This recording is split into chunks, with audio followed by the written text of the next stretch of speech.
Hello, my name is Rebecca Simon, and I will be doing a synthesis of teaching safety skills in current literature.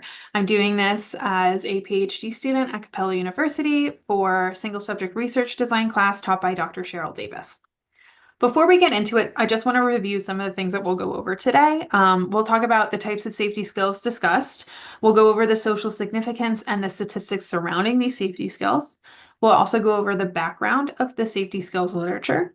We'll consider some ethical implications of this topic, and then we'll get into the literature synthesis itself before following up and concluding with some limitations in literature and directions for future research. So, teaching safety skills to children is, of course, incredibly important for their safety and well-being.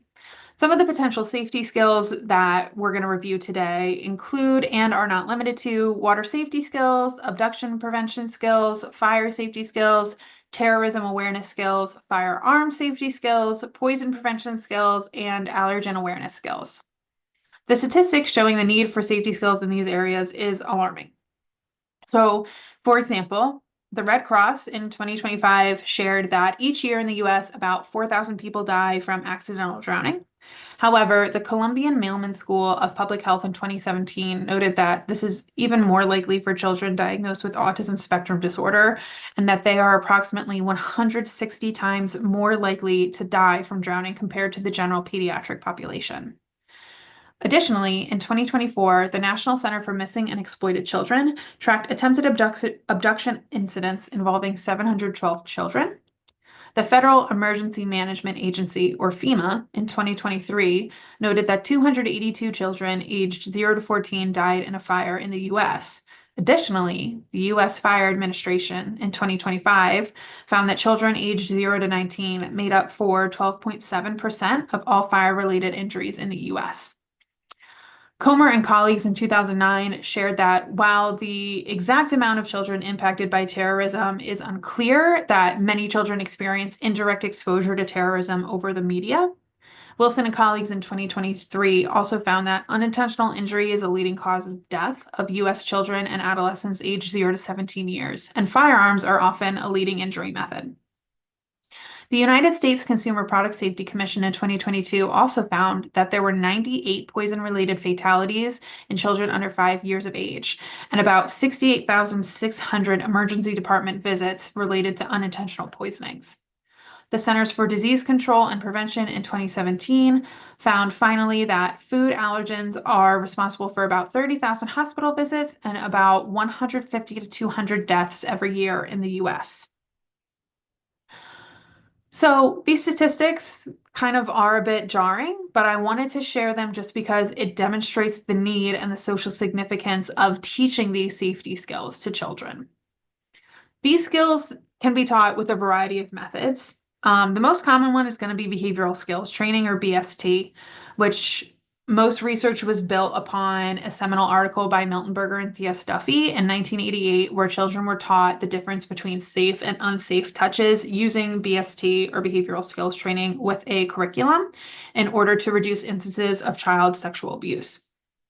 BST is also still used today and is well documented in the literature. For example, ASIU and colleagues in 2021 used BST to teach hands-only CPR, and Mary and colleagues in 2022 used BST to teach parents how to set up safe infant sleep environments.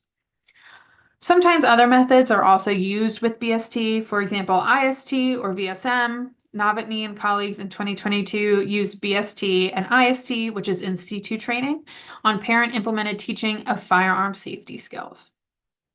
Of course, with any study, you need to be constantly aware of your ethical considerations, and I would argue perhaps maybe a little bit more when you're teaching safety skills because there's an inherent aspect of danger, which is why they're called safety skills. Some ethical considerations that should be taken into consideration is the normalization of those dangerous events. Constantly going through abduction procedures or constantly experiencing what looks like a dangerous package for terrorism awareness can normalize some of those dangerous events. It also has the potential to cause trauma, which is something we need to be aware of. Overall, with correct implementation, IRB approval, and ongoing consent and assent from all participants involved, including caregivers, they can be effective ways to teach these skills. So next we'll get into methods of teaching safety skills. A variety of methods can be implemented and have been implemented within the literature, again, most often being that BST, behavioral skills training, and other methods such as in situ training or IST, SLP, which is system of least prompts. We also see video self-modeling or VSM, and then individual component teaching or ICT. Most of the literature implemented behavioral skills training either alone or in tandem with another technique. Studies that have implemented BST alone include Garcia and colleagues in 2016, which used BST to teach fire safety skills, and May and colleagues in 2018, which used BST to teach terrorism safety skills. Other studies have used BST in tandem with another method. For example, Barub and colleagues used BST and IST to teach abduction prevention skills. And Kiraz and colleagues in 2023 used BST with IST as well, so that in situ training, to teach food allergen safety. Additionally, Petit Frere and Miltenberger in 2021 used BST with System of Least Prompts, or SLP, to teach poison safety skills. And Tucker and Ingvarson in 2021 used behavioral skills training with individual component teaching, or ICT, to teach water safety skills. That being said, there were some studies in the literature that taught safety skills that didn't use behavioral skills training at all. For example, Miltenberger and colleagues in 2021 who used video self-modeling, VSM, in addition to in situ training, IST, to teach firearm safety skills.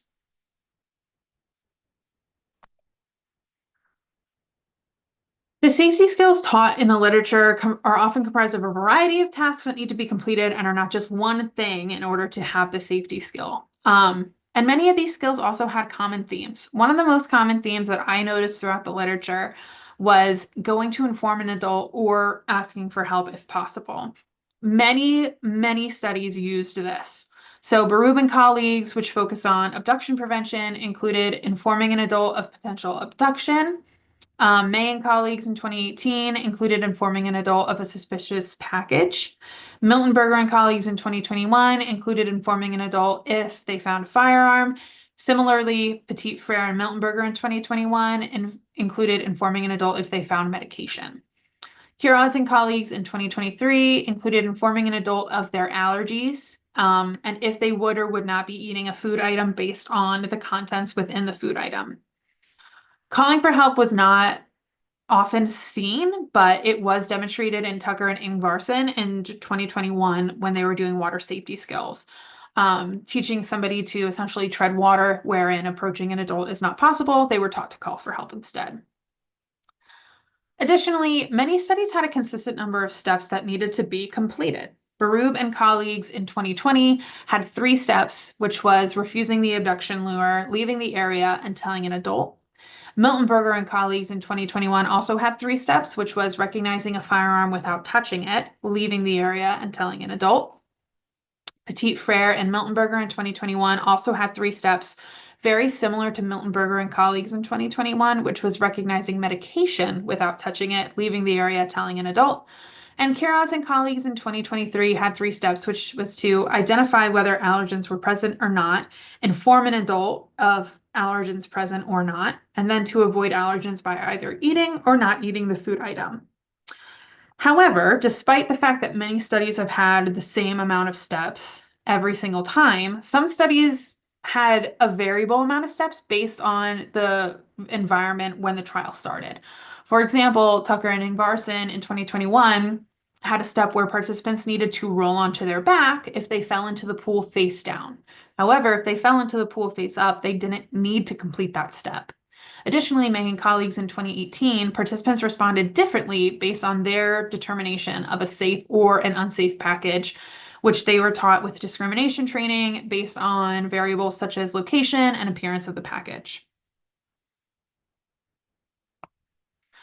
In conclusion, obviously, teaching safety skills to children is incredibly important for their safety and well-being.